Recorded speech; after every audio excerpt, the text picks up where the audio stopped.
Assalamualaikum friends, this is Alisha Khwaja. Welcome back to my channel Colors of Chemistry, and today I am going to discuss about the law of multiple proportion. In this video I am going to tell you about the what is law of multiple proportion and what is the example of law of multiple proportion. So friends, we get ready and don't missing to subscribe my channel and press the bell icon first. So friends, first of all, I have already in my previous video defined about two laws. First of all, the law of definite, and second the law of conservation. I have already did it. So friends, law of multiple proportion is that when two elements combine to form one more than one compound, then the different masses of one element which combine with the fixed masses of other, the ratio will be the small whole number. So friends, in this chapter, in this topic, हम ये पता लगाना चाह रहे हैं कि law of multiple proportion में difference क्या है. सबसे पहली बात तो यहाँ पर जो याद करने वाली है वो ये है कि जो एक एलिमेंट होगा फ्रेंड्स, उसका जो मास है वो यहाँ पर फिक्स होना चाहिए. जैसे कि फॉर एग्जांपल आप लोगों के पास यहाँ पर कार्बन है और ऑक्सीजन है. कार्बन और ऑक्सीजन डिफरेंट कंपाउंड्स बना सकते हैं फ्रेंड्स.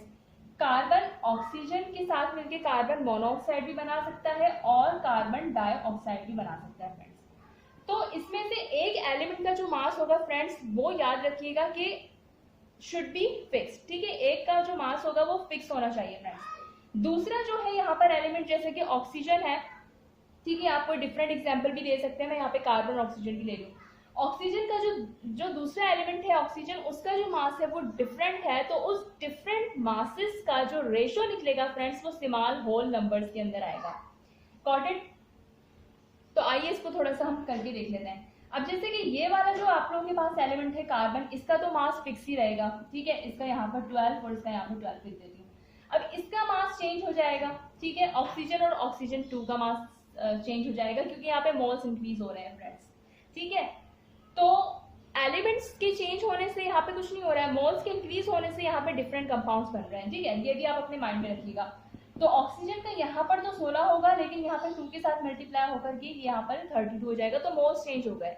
अब जो दूसरा एलिमेंट है यानी जो ऑक्सीजन है, इसके जो मासेस यहाँ पे आपको गिवन है, इन डिफरेंट मासेस का जो रेशियो निकलेगा वो स्मॉल होल नंबर्स के अंदर आएगा फ्रेंड्स. यहाँ पर इसका जो रेशियो निकलेगा अगर आप देखें तो 32 डिवाइडेड बाय 16 अगर हम कर दें तो यहाँ पर जो आपके पास रेशियो आएगा वो 12/1 आ सकता है. ठीक है, तो ये आपके पास स्मॉल होल नंबर रेशियो कहलाएगा इसका. तो यहाँ पर इस पूरे लॉ ऑफ मल्टीपल प्रोपोर्शन के अंदर आपको यही चीज समझाई जा रही है कि दो डिफरेंट एलिमेंट्स मल्टीपल कंपाउंड्स बना सकते हैं और जिसमें से एक एलिमेंट का जो मास होगा वो सेम होना चाहिए, दूसरे एलिमेंट का जो मास होगा वो डिफरेंट होगा. डिफरेंट मासेस का जो रेशियो निकलेगा फ्रेंड्स वो होल नंबर्स में आएगा. ठीक है, सिंपली आपको ये लॉ ऑफ मल्टीपल प्रोपोर्शन बता रहा है.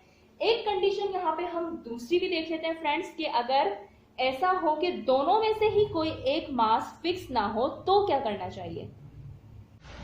तो फ्रेंड्स, आप यहाँ पे देख सकते हैं कि पहली कंडीशन आपको ये बता रही है कि अगर लॉ ऑफ मल्टीपल प्रोपोर्शन के अंदर ऐसी कंडीशन आ जाए कि दोनों ही एलिमेंट्स के जो मासेस है वो सेम ना हो, ठीक है, सॉरी फिक्स ना हो, उसमें से एक एलिमेंट का जो मास है वो भी फिक्स ना हो. जैसा कि नाइट्रोजन और ऑक्सीजन का जो कंपाउंड है आपके पास वो डिफरेंट कंपाउंड बनाता है नाइट्रोजन और ऑक्सीजन. ठीक है, N2O भी बना सकता है, NO भी बना सकता है, N2O3 भी बना सकता है फ्रेंड्स.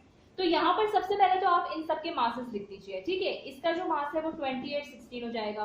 ठीक है, कैसे हो जाएगा आपको मैंने बताया है कि ये 14 है और 2 के साथ मल्टीप्लाई कर देंगे इसको तो ये 28 बन जाएगा. ठीक है, अब यहाँ पे आप इसके मासेस लिख दीजिए. अब यहाँ पे आप देख सकते हैं कि इनमें से दोनों में से किसी का भी मास फिक्स नहीं है. ठीक है, जैसे कि पहले कार्बन का था 12 था और दूसरे वाले का मास डिफरेंट था. यहाँ पर दोनों के ही आपको डिफरेंट दिख रहे होंगे. तो अब आपने क्या करना है कि पहले आपने इन दोनों में से किसी एक एलिमेंट के मास को फिक्स करना है. ठीक है, हम अगर नाइट्रोजन को फिक्स करना चाहें तो यहाँ पर 28 है, यहाँ पर भी 28 है, लेकिन यहाँ पे 14 है. तो हम क्या करेंगे, इस 14 को 2 के साथ मल्टीप्लाई करेंगे तो फ्रेंड्स ये 28 बन सकता है. अब यहाँ पे आप देख सकते हैं कि जो नाइट्रोजन का मास है वो यहाँ पर फिक्स हो जाएगा. क्लियर है? जब आप इसको 2 के साथ मल्टीप्लाई करेंगे तो जो इसका पार्टनर होगा उसको भी आपको 2 के साथ मल्टीप्लाई करके इंक्रीज करना होगा फ्रेंड्स. ठीक है, दिस इज द रूल. तो अब 16 को भी अगर आप 2 के साथ मल्टीप्लाई करेंगे तो वो 32 हो जाएगा. अब आप देख सकते हैं कि यहाँ पर जो नाइट्रोजन का हमारे पास मास था वो फिक्स हो गया है और ऑक्सीजन को जो मास था वो हमारे पास डिफरेंट हो गया है। तो हमारे पास अब यहाँ पर क्या होगा कि हम इजिली होल रेशो मालूम कर सकते हैं। अब जैसे कि आप वहां पे देख सकते हैं कि मैंने डिफरेंट मासेस को उठा करके डिवाइड करा है और उनका रेशो निकालना चाहा है, तो डिफरेंट मासेस का रेशो आया है 1, 2 और 3। तो ये हो गया हम लोगों के पास लॉ ऑफ मल्टीपल प्रोपोर्शन को एक और कंडीशन के थ्रू प्रूव करने का तरीका। तो आइए चलते हैं हमारे नेक्स्ट लॉ की तरफ, जो कि है सो फ्रेंड्स जो सेकंड लॉ है वो है law of reciprocal proportion. Reciprocal का मतलब आप समझ गए होंगे, किसी भी चीज का जो रिवर्स होता है, जो उसका रेसिप्रोकल होता है, उसको कहते हैं लॉ ऑफ रेसिप्रोकल प्रोपोर्शन। तो फ्रेंड्स जैसे कि डेफिनेशन यहाँ पे लिखी है, when two elements separately with a fixed mass of third element then the ratio of masses in they do so bears a small whole number ratio to the ratio of masses in which they themselves। ठीक है, बहुत ही ज्यादा confusing है, बहुत ही ज्यादा। यहाँ पर क्या हो रहा है कि पहली जो लाइन है उसका मैं आपको बता दूं कि when two elements separately with a fixed mass of third element। ठीक है, यहाँ पर जो दो एलिमेंट्स हैं, वहां पर क्या हो रहा था कि दो एलिमेंट्स थे वो डिफरेंट कंपाउंड्स बना रहे थे, यहाँ पर आपने तीन एलिमेंट्स लेने हैं। ठीक है, सबसे पहली बात तो ये है कि लॉ ऑफ रेसिप्रोकल प्रोपोर्शन को याद करने की कि पहला जो इसका पॉइंट है वो ये है कि यहाँ पर आपने तीन एलिमेंट्स लेने हैं। ठीक है, शुड हैव 3 एलिमेंट्स। ठीक है, यहाँ पर आपके पास कितने एलिमेंट्स होने चाहिए फ्रेंड्स? 3 एलिमेंट्स होने चाहिए। अब जो दो एलिमेंट्स होते हैं वो क्या करेंगे, एक फिक्स एलिमेंट के साथ जाकर के कंबाइन होंगे। ठीक है, जैसे कि यहाँ पर मैं आपको एग्जांपल दे देती हूँ कि अगर कार्बन है और सल्फर है, सही है। अब ये कार्बन और सल्फर क्या करेंगे, एक ऑक्सीजन के साथ जाकर के कंबाइन होंगे जिसका मास यहाँ पे फिक्स होगा। इन दोनों का मास भले डिफरेंट हो, इसका मास यहाँ पे फिक्स होगा।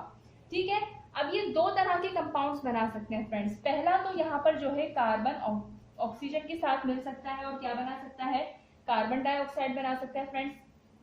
ठीक है, और सल्फर ऑक्सीजन के साथ मिलकर के क्या बना सकता है, सल्फर डाइऑक्साइड बना सकता है फ्रेंड्स। तो यहाँ पर दो तरह के कंपाउंड्स आपके पास बन जाएंगे और जो दो एलिमेंट्स होंगे, ऊपर वाले जो दो एलिमेंट्स होंगे, उन दोनों के ओरिजिनल रेशोज को, उनके ओरिजिनल मासेस के रेशोज को मिला करके आपके एक रेशो निकालना है और एक दूसरा रेशो निकालना है जो इन दोनों को एक कंपाउंड बना करके एक रेशो इनका निकलेगा। ठीक है, इसको जब एग्जाम्पल को हम अभी समझेंगे तो आपको ये बात क्लियर हो जाएगी। ठीक है, सो फ्रेंड्स लेट्स सी। ठीक है, हमारे पास तीन एलिमेंट्स हैं, कार्बन है, सल्फर है, ऑक्सीजन है। कार्बन और सल्फर को हम ऑक्सीजन के साथ मिला रहे हैं और ऑक्सीजन को जो मास है वो हमने यहाँ पर फिक्स रखा हुआ है। मैं आपको फिर भी रिमेम्बर करवा देती हूँ कि कार्बन का जो मास होता है 12 होता है, सल्फर का जो मास होता है वो आपके पास कितना होता है 32 और ऑक्सीजन का जो मास होता है फ्रेंड्स वो आपके पास होता है 16। ठीक है, ओके। तो फ्रेंड्स अब यहाँ पे क्या होगा कि आपने इन दोनों एलिमेंट्स को उठाना है और इनका ओरिजिनल रेशो निकालना है। तो इनका जो ओरिजिनल रेशो आएगा 12/32 और इनका जो रेशो निकलेगा वो आपके पास निकलने वाला है 3/8। ठीक है फ्रेंड्स, 4 का टेबल लगाएंगे तो 3/8 यहाँ पे आ जाएगा। तो अब फ्रेंड्स ये जो रेशो आपके पास ओरिजिनल रेशो निकला है, अब आप एक और रेशो यहाँ पर निकालेंगे और उसको आप नाम देंगे कि ये वो रेशो है जब ये दोनों आपस में मिलके एक कंपाउंड बना रहे हैं। ठीक है, जैसे कि कार्बन डाइसल्फाइड बन रही है यहाँ पे। ठीक है फ्रेंड्स, तो यहाँ पर 3/8 आप याद रख लीजिएगा। मैं यहाँ पर लिख भी देती हूँ कि इसका जो ओरिजिनल रेशो था वो 3/8 आया था। ठीक है, और अब मैं इसका निकालने वाली हूँ वो रेशो जो ये आपस में दोनों मिलकर के बना रहे हैं।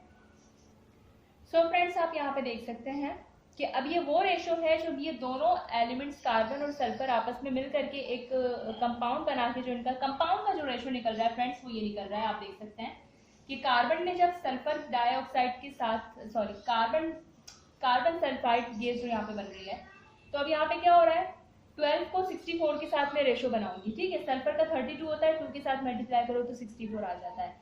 अब यहाँ पे जो इसका रेशो निकलने वाला है फ्रेंड्स वो क्या निकलने वाला है, वो निकलेगा यहाँ पर 3/16। तो अब इसके ओरिजिनल रेशो को और इसके उस रेशो को, कंबाइंड रेशो को मैं डिवाइड करना चाहूंगी। तो हमारे पास आंसर देखिए क्या आता है, 3/8 और 3/16। तो फ्रेंड्स 3 कैंसिल हो जाएगा और यहाँ पर आपके पास जो रेशो आएगा वो आएगा 2/1। ठीक है, तो फ्रेंड्स 8 के टेबल में 2 टाइम आता है, आपको पता है, तो ये हो जाएगा 2/1 फ्रेंड्स। तो अब यहाँ पर ये बात पता लगी है कि इसका जो रेशो आपके पास आ रहा है वो क्या आ रहा है, होल नंबर्स के अंदर आ रहा है। ठीक है, कौन सा रेशो, जो इन दोनों को मिला करके निकाला जा रहा है, इसके ओरिजिनल और कंबाइंड रेशो को मिला करके जो रेशो बना है और उसको डिवाइड करके जो आपके पास आ रहा है वो कितना रेशो आ रहा है, वो आ रहा है आपके पास स्मॉल होल नंबर्स के अंदर। इसकी एक सेकंड एग्जांपल भी लेंगे तो आपको मजीद